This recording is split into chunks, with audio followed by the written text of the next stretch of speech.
Magic god Othinus, the being who destroyed the world countless times. And that's just the surface. So who exactly is she? Othinus is the leader of Gremlin, a group formed from the ashes of World War III. But more importantly, she holds the special title of Magic God. The title of Magic God was thought to be a theoretical existence, someone who had mastered magic so thoroughly to the point of godhood, making hard-set concepts like gravity, death, and even things like math their plaything, with the simple example given of 1 + 1 = 3.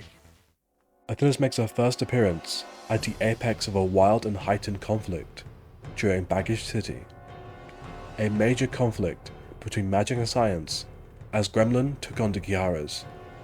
We saw highlights of the worst each side had to offer, from 5 overmechs, illusions, and horrifying body modifications.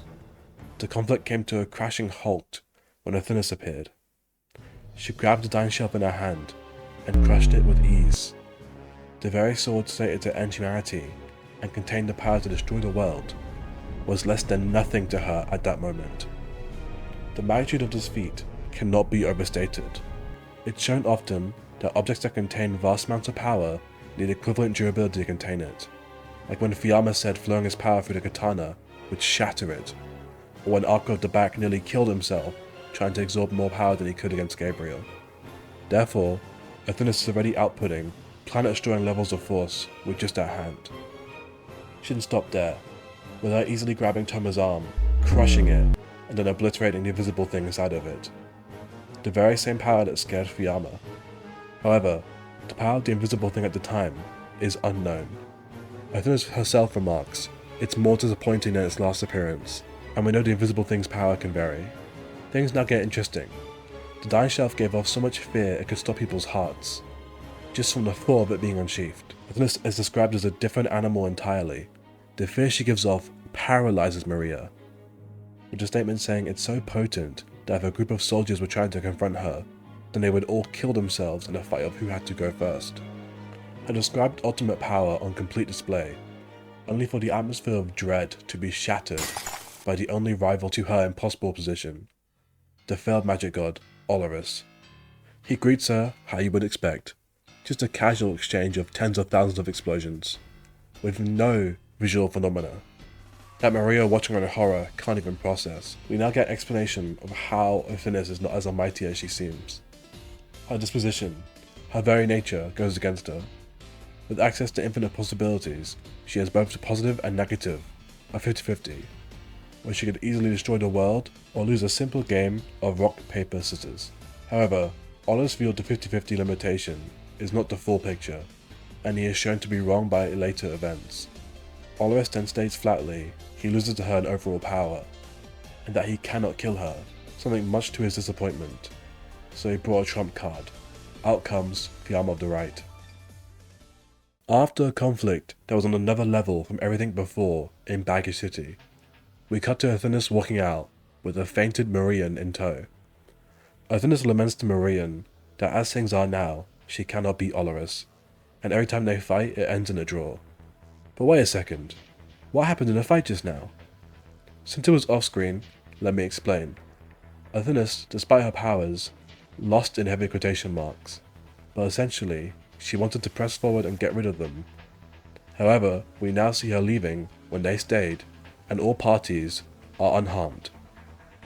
It is worth noting here that Othinus losing is not a knock against her in where she stands. Othinus is her perfect rival, and they always draw. Fiamma is his own beast entirely, even while heavily nerfed.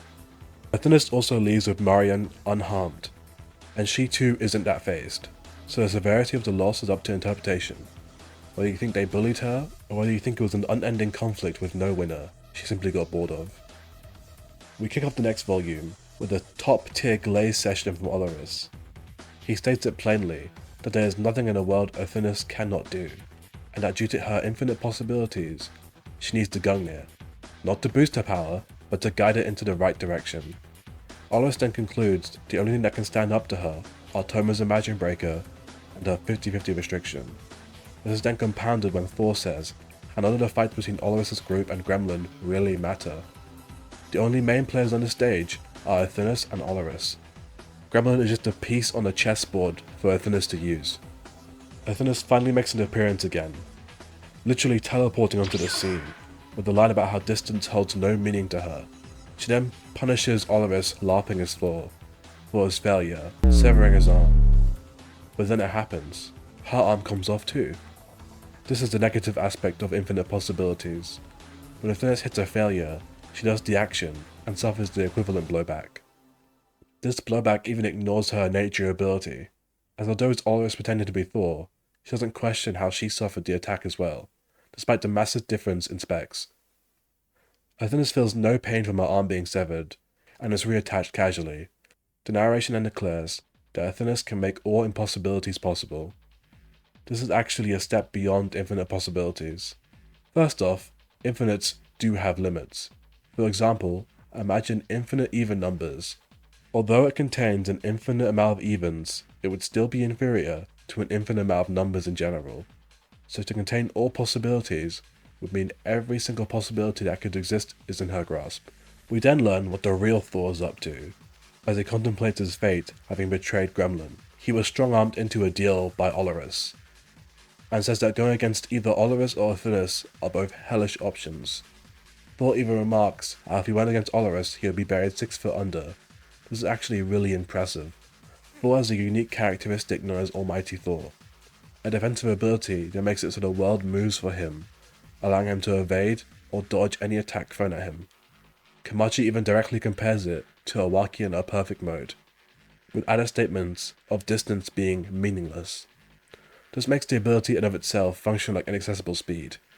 If distance doesn't matter, then you can move so fast you arrive without time passing. The truly crazy thing is, Othinus can beat Thor. He doesn't even have to work around the ability like Toma did.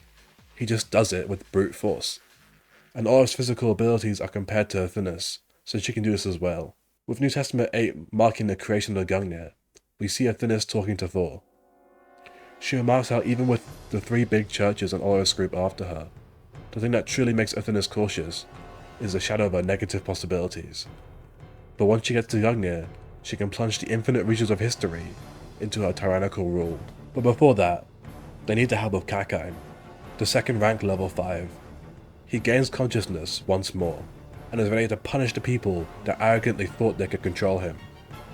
His wings spread to the size of an island, with power rivaling a nuclear war, only to be humbled by Othinus, who grabs his neck and forces him into submission, going as far as to make his artificial body feel pain, when 2 volumes ago it said it couldn't. He's then compressed down into the form of a beach ball, and discarded, after his purpose is fulfilled. Even the Camp City's espers are nothing to her power. During the Gungnir's creation, the dark matter specimen begins decomposing. Othinus shoves her hand into it and squeezes the lungs, using matter manipulation to keep it alive. But she hits another negative roll, and her own body starts decomposing in turn. She endures it, maintaining the process even as her body deteriorates. When Marion offers to heal her, Othinus refuses, saying she can heal herself, just not in the ceremony, where it could backfire and destroy the lance. Just before the Gungnir is finalized, Othinus discovers Othinus in the act. Yet another statement reinforces her power. She possesses the ability to end all of human history. Their banter reveals more about the dynamic. Othinus claims to control life and death, while Othinus taunts that her negative possibilities must have blinded her to his plan. Othinus then refers to Othinus as a god himself, indicating the threat level she sees in him. Othinus, however, denies being on her level, calling her a lonely existence of absolute power. Whether this is genuine humility, trash talk, or simply a reference to her ability to reality warp, which he can't. Pleasantries aside, they attempt to kill each other. Explosions erupt between them, first tens of thousands, then hundreds of millions, into the sheer volume of attacks surpasses even the concept of numbers. The extreme compression of space warps the very continuity of time, yet both continue processing and exchanging blows at this incomprehensible scale. This feat is staggering. To ignore the concept of numbers is to transcend infinity itself, and the framework through which we measure the universe. This could even qualify for measurable speed, as they react to things that don't even follow the linear concept of time, especially with the absurd number of explosions. Othinus ends his exchange, and jumps into the explosions. His body is pummeled, bones broken, but he makes it through. Othinus immediately stops time, highlighted by the stillness of the area. Othinus then uses the fruit of his labour, the fairy spell, a Christian spell that turns gods into mere fairies. Just as he plunges it into her, Othinus misses. That's right, Othinus is a god of deception. Just like that, she turns the fairy spell against him, remarking how he brought the keys to his defeat right to her. Fiamma then comes in clutch, hitting her with the spell right after, but in exchange he eats her gapless explosions, sending him flying and spilling his blood. But the fairy spell doesn't simply transform Othinus into a fairy. It has an unexpected effect that Othinus, with his distorted view of her possibilities, could never have accounted for. Her infinite possibilities had been flipped to purely negative. In other words, she now has to intentionally fail in order to achieve success. A paradoxical state that works entirely in her favour. Fiamma and Othinus attempt to press their advantage, but it's hopeless. Fiamma no longer possesses the holy right, having used a spell outside the parameters of God's right seat. Othinus, meanwhile, has been nerfed by his own fairy spell. They are defeated without fanfare. Toaru arrives just in time to see Othinus' brutalized body in Othinus' hands. As she drops him into the ocean, all hope is lost. Othinus' very existence now twists the world around her like a black hole. With full reign over her powers and no negative blowback to restrain her, she flexes her abilities without limitation. She pulls the Gungnir from her eye, shifting her possibilities to a positive 100%. She dismisses the battles around her as nothing more than a nuisance. And with that, she simply ends the world. Yes, that's right. This is no mere illusion. The entire universe and everyone inside of it was wiped out, leaving only Toaru and Othinus. Toaru tries to deny it. It's too absurd. It has to be a trick, an illusion. The world cannot be destroyed that easily. But soon even he realizes the cold reality. This is no illusion. All the statements back it up. The world has been thoroughly and utterly destroyed. Now let's take a deeper look into what destroying the index world actually means. Othinus did not just destroy the universe, she also destroyed the phases. Phases are layers of reality that sit on top of the world. They are physical spaces on a different plane of existence that house beings and powers which can flow into the world below. Othinus explains that all religions are phases placed over the world, each one capable of changing its colour, effectively warping reality itself. These phases are not small. Heaven, hell, the underworld, and countless other afterlives all exist as phases. Toaru can't even imagine destroying a single phase, never mind what would happen after. The scale is so vast that even a concept like the universe feels small in comparison. The world, as stated, is incomprehensibly large. This is the scale we are dealing with here, not just the universe, everything layered on top of it too. Among the victims of Othinus destroying all the phases was Michael. This matters because Michael's power, as leader of the angels, is used to fuel the katana, the ultimate sword, the one that can slice through all dimensions. Now we'll explain why that's absurd. We live in 3 dimensions, length, width, and depth. A 2D object, no matter how infinitely large, will never have depth.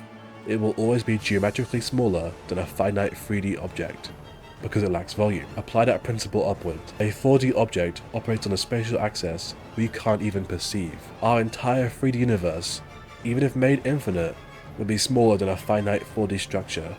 The katana proves this. When it severs higher dimensions, it leaves a cross-section in the 3rd dimension. Dimensional wreckage. This confirms these higher dimensions are real, Euclidean, mathematical structures. So how many dimensions are we dealing with? The statement says higher dimensions, plural. That guarantees at least a 4th and 5th using the Versus Wiki tiering system. That alone qualifies as low complex multiversal. But here's where it gets absurd.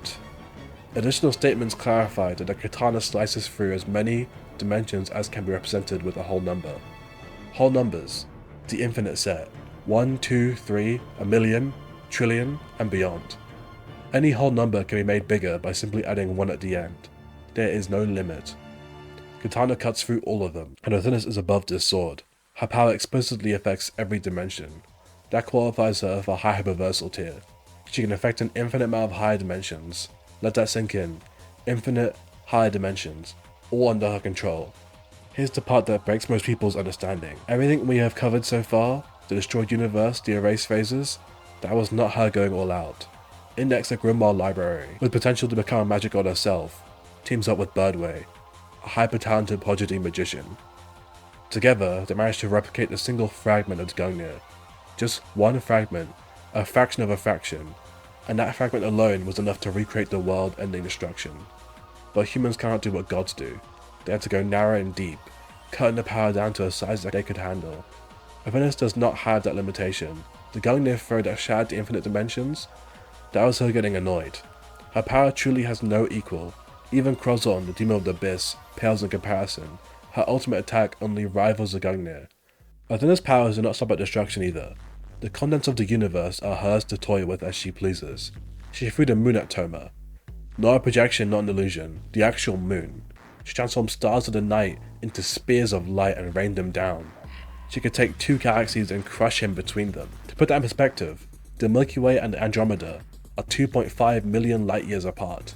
If she smashed them together in 1 second, she would be moving at 83 billion times the speed of light.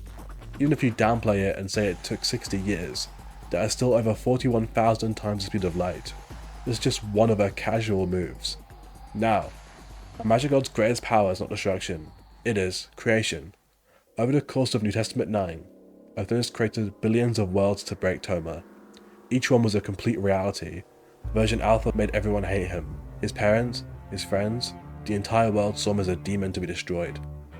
Version Beta, more surreal. It created a fake Toma, an entity that embodied his very concept and stole his place in reality, while causing a real Toma to fade from existence. Version Omega was the cruelest of them all. She went throughout time, won every battle, and brought peace to the world. Everyone was happy, everyone was alive, everyone except Toma. And those were just the highlights. She also turned Akame City into a husk on the brink of destruction. She made Earth unlivable. Endless variations made at her convenience, but her power does not stop at creating worlds, it extends to minds within them. Magicians have built-in mental defenses. When something tries to control them, they can knock themselves unconscious to resist. It does not matter. Othinus does not need to fight their defenses. She simply changes the phase. She shifts the point of view. Even twisted individuals like the Kiharas are pacified and made docile. No one can escape this. Even Toma himself started forgetting who he was. Domination over the hearts and minds of everyone in the world. Version Omega, the perfect world, truly represents how Othinus operates on another level entirely. She created a world so perfect that even Toma could find fault with it. Everyone was saved. Every conflict is resolved. Every tragedy averted. Think about what that means. Othinus casually achieved a goal that every other antagonist spent their entire existence chasing. The Transcendent's goal was to save the world, but they struggled. Pyam dedicated his whole entire life to doing so, yet he failed. She did it like it was no big deal, just to break one person.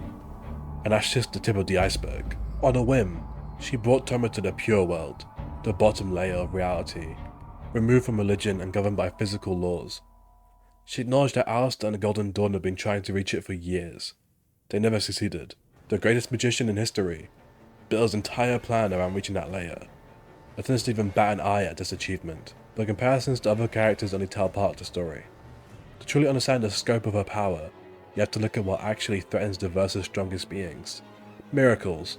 They've been the bane of Toaru antagonists time and time again. Fiamma lost because of a miracle. Crozon's clean pair was Lilith, a being who wielded miracles. They can overcome even the most prepared opponents, twisting causality and consistency into knots that no amount of raw power can untangle. Against Othinus, miracles mean nothing. She can reject the very concept of a miracle outright, denying even the possibility of a coincidence or fate intervening. The very thing that has undone all the others can't even touch her. Othinus is simply above these things. But even Othinus is not perfect. When the happy world fails to break Toma, he clenches his fist and grits his teeth to face her. He dies. A mere human cannot fight a magic god, but she brings him back. She's not done with him yet. Othinus has an abundance of choice when it comes to killing Toma. She can rip his atoms apart with matter manipulation. She can crush him with the moon. She kills him with invisible, gapless explosions. She moves faster than his eyes can process and snaps his neck. Hundreds, no thousands of times. The repetition starts to weigh on her. The futility of it all. Not because she is tired, but because it's annoying. She is sick of doing the same thing over and over. In her frustration, she summons an invisible power and splits him in half like nothing. That is, when she finally opens up. She is at a crossroads. Does she create a new world with her power, or does she use the reference point of a magic breaker? She is too perfect as a magic god. Removing and adding layers of phases, even without the reference point, will create a perfect world regardless. But it is not enough. It is never enough. None of it will ever satisfy her. She gives up on the Imagine Breaker. This is the last time. No more bringing Toma back. The final round begins. She starts with invisible explosions that has killed him every single time.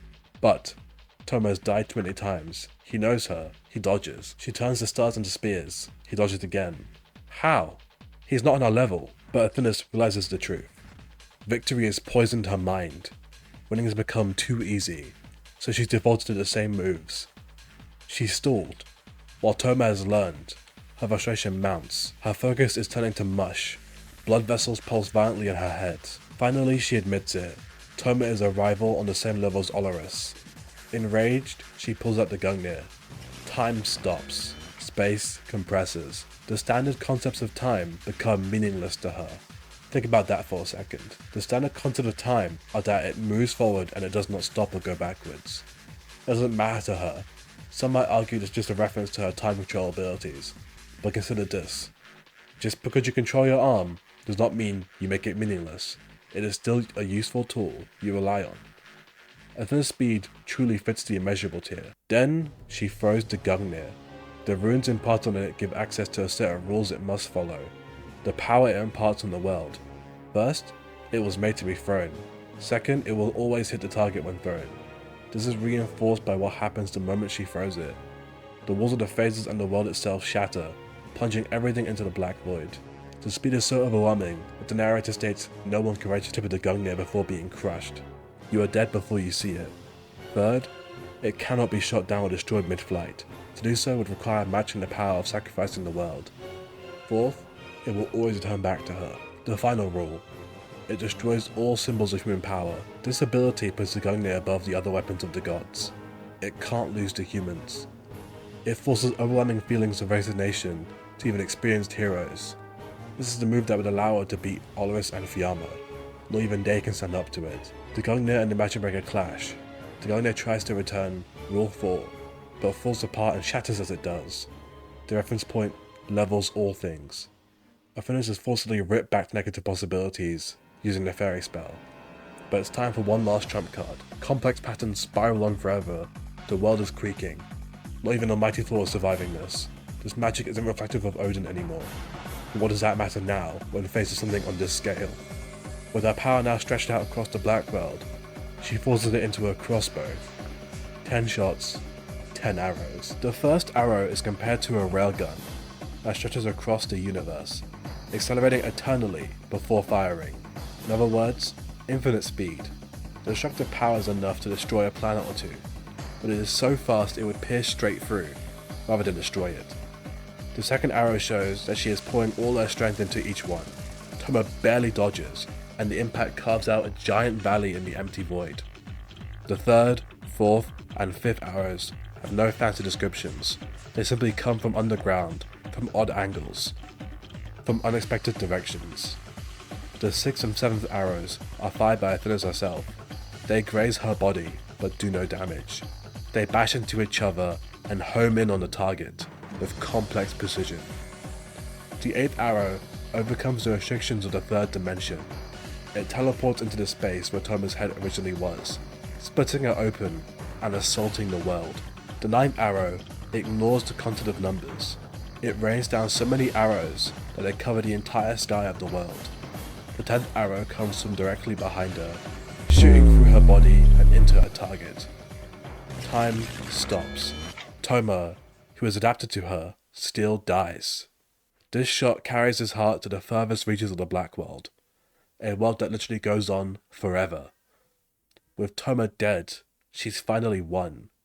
But it's empty. She realizes something profound. All she ever wanted was someone who understood her. With her possibilities now set to 50-50, and her death following her from the fairy spell, she ultimately decides to recreate Toma's world, using the Imagine Breaker as a reference point. Just as easily as she destroyed it, she's now recreated it. Othinus is an interesting character. She is really powerful.